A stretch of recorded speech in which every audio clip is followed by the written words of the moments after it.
சில நேரத்தில் நம்ம நம்பவே முடியாத அளவுக்கு இந்த பூமியில் சில நிகழ்வுகள்லாம் நடந்திருக்குங்க. நடந்துட்டு தான் இருக்குது. அந்த மாதிரி நடந்த ஒரு கதையை தான் இப்போ உங்கள் முன்னாடி வெளியிட போகிறேன். ராமருக்கும் ஆஞ்சநேயருக்கும் போரா. அப்படி போர் வந்தா ராமர் ஜெயிப்பாரா, ஆஞ்சநேயர் ஜெயிப்பாரா? நடந்தது என்ன? முற்காலத்தில் நடந்ததை பார்க்க போகிறோம். எல்லாரும் பார்க்கலாம் வாங்க. ஜெய் ஸ்ரீராம். ராவணனின் வதம் முடிந்து ராமர் அயோத்திக்கு திரும்பி ராமரோட பட்டாபிஷேகம் முடிந்து ஆட்சி புரிந்து கொண்டிருந்த காலம் அது.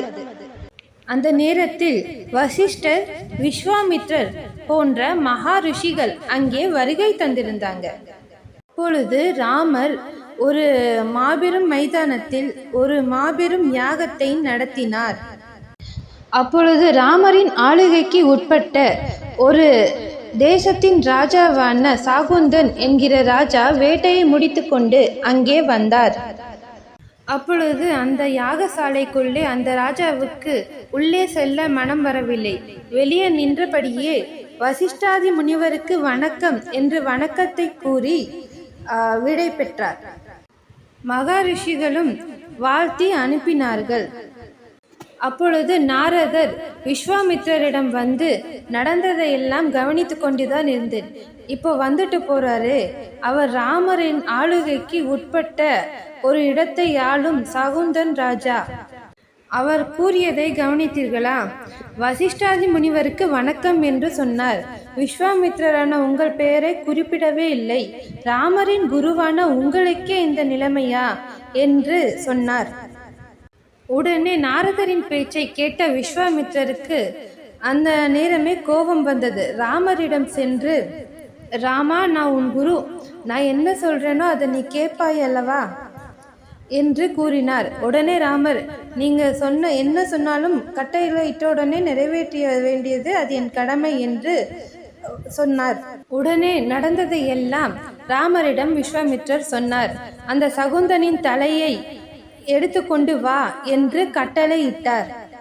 இதை கேட்ட ராமர், உடனே அப்படியே செய்கிறேன்.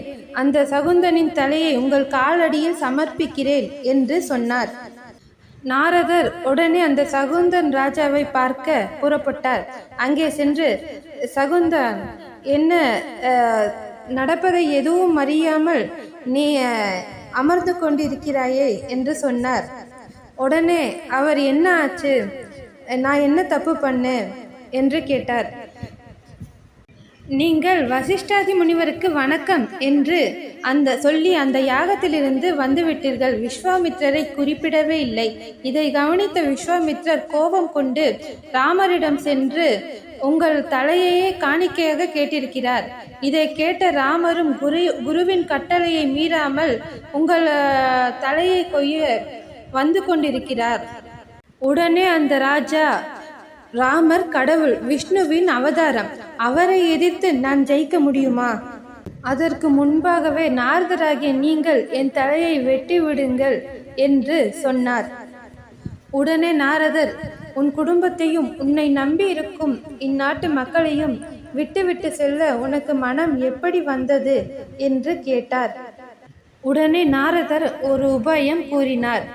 அந்த ராஜாவும் கேட்டுக்கொண்டார். உடனே அஞ்சனா தேவியிடம் போய் சென்று உன் கஷ்டத்தை முறையிடு. அந்த தாய் மட்டுமே இந்த நேரத்தில் உன்னை காப்பாற்ற முடியும். அந்த தாயால் மட்டும்தான் உன்னை காப்பாற்ற முடியும் என்று உரக்க கூறினார். உடனே ராஜாவும் அங்கிருந்து கிளம்பி அஞ்சனா தேவியிடம் சென்று அடைக்கலம் கேட்டார். நடந்ததை எல்லாம் கூறினார். அஞ்சனா தேவியும் அந்த ராஜாவின் உயிரை காப்பாற்றுவேன் என்று வாக்களித்தார். பின்பு நடந்ததையெல்லாம் அஞ்சனா தேவி தன் மகனான ஆஞ்சநேயரிடம் எல்லாவற்றையும் கூறினார். நான் அந்த ராஜாவுக்கு வாக்களித்து விட்டேன். நீதான் அந்த ராஜாவின் உயிரை காப்பாற்ற வேண்டும் என்று சொன்னார். இதை கேட்ட ஆஞ்சநேயர் ஒரு நிமிடம் கூட யோசிக்கவில்லை.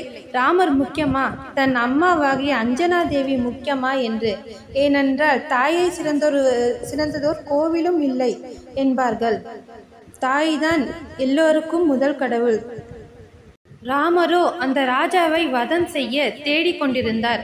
அப்பொழுது நாரதர் அங்கே வந்து, உங்களுக்கு விஷயம் தெரியுமா? அந்த ராஜாவுக்கு ஒரு தாய் அடைக்கலம் குடிக்கிறேன் என்று வாக்களித்துள்ளார்.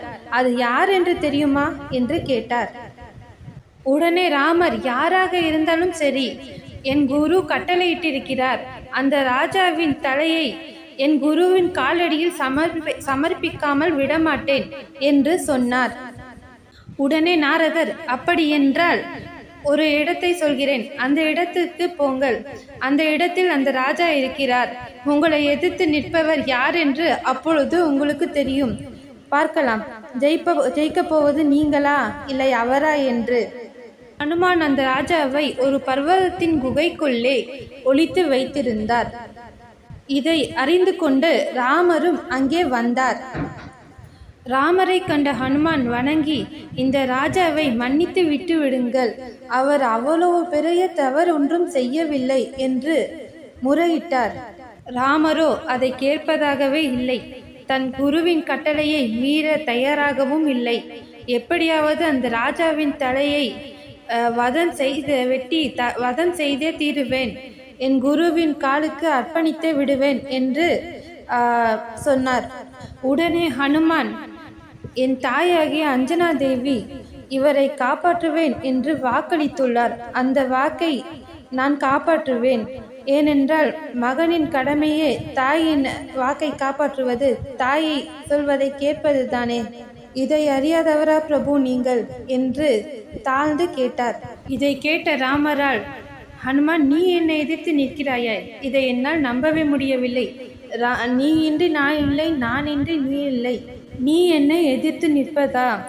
உடனே ஆஞ்சநேயர், ஆம் பிரபுவே, தங்களை எதிர்த்து நிற்பதாக முடிவு செய்து விட்டேன். யுத்தம் என்ற பிறகு வீண் பேச்சதற்கு யுத்தம் செய்து விடுங்களேன், ஜெயிப்பது யார் என்று பார்ப்போம் என்று சொன்னார். இதை கேட்ட ராமர் கோபத்தின் உச்சிக்கே சென்றார். தன்னுடைய தச அவதாரங்களையும் தன்னுடைய விஸ்வரூபத்தையுமே ஆஞ்சநேயருக்கு காட்டினார். அப்பொழுதும் ஆஞ்சநேயர் விட்டு கொடுப்பதாக இல்லை. தன் தாய் சொல்லை மந்திரம் என்று நினைத்தார். கோபத்தின் உச்சிக்கே சென்ற ராமர் எதிர்த்து நிற்பது ஹனுமான் என்று கூட யோசிக்காமல் தன் அஸ்திரமான ராம பாணத்தை ஹனுமார் மீது ஏவினார். பிறகு நடந்ததை பார்த்து ராமர் ஆச்சரியத்தில் நின்றார். ஏனென்றால் அந்த ராம பாணத்தினால் ஆஞ்சநேயரை தொடக்கூட முடியவில்லை. நடப்பது என்னவென்று அறியாத ராமர் குழம்பி நின்றார். உடனே பிரம்மதேவர் அங்கே வந்தார். ராமர், என்ன நடக்கிறது என்றே எனக்கு தெரியவில்லை. நான் ராமபாணத்தையே ஆஞ்சநேயர் மீது ஏவி விட்டேன். ஆனால் அந்த ராமபாணத்தால் அந்த ஆஞ்சநேயரை தொடக்கூட முடியல, ஏன் என்று கேட்டார். உடனே பிரம்மர், அவர் என்ன சொல்லி கொண்டிருக்கிறார் என்பதை காது கொடுத்து கேளுங்களேன் என்று சொன்னார். உடனே ராமரோ, ஆஞ்சநேயர் என்ன முணுமுணுத்து கொண்டிருக்கிறார் என்று காது கொடுத்து கேட்டார். அப்பொழுது அவர் சொல்வதை கேட்டு ராமர் ஆச்சரியத்தில் ஸ்தம்பித்து நின்றார். ராமபாணத்தாலேயே ஆஞ்சநேயரை அப்பொழுது எதுவும் செய்ய முடியவில்லை. அப்பொழுது ஆஞ்சநேயர் என்ன தெரியுமா சொல்லி கொண்டிருந்தார்? ஜெய் ஸ்ரீராம், ஸ்ரீராம ஜெயம் என்று சொல்லி கொண்டிருந்தார். இதை கேட்ட ராமர், என் பாணத்துக்கு எதிராக என் நாமத்தையே நிற்க வைக்கிறாயா என்று ஆஞ்சநேயரிடம் கேட்டார். ஆஞ்சநேயர், நீங்கள் தானே சொன்னீர்கள் ராமர், நீங்கள் கடவுள், நான் பக்தன், ஆஞ்சநேயனாகிய நான் பக்தன் என்று. அதனால்தான் கடவுள் பெரிசா பக்தி பெரிதா என்று பார்த்து விடுவோம் என்று நினைத்தேன். விஸ்வாமித்திரரும் அந்த இடத்துக்கு வந்து, ராமரே, என்னை மன்னித்து விடுங்கள், அந்த ராஜாவையும் மன்னித்து விடுங்கள், நான் கோபத்தில் தவறாக முடிவு செய்துவிட்டு உங்களிடம் கோரிவிட்டேன், அந்த கோரிக்கையை நான் விட்டுவிடுகிறேன், தயவு செய்து அதை மறந்து அந்த ராஜாவை மன்னித்து விடுங்கள் என்று ராமரிடம் கோரினார்.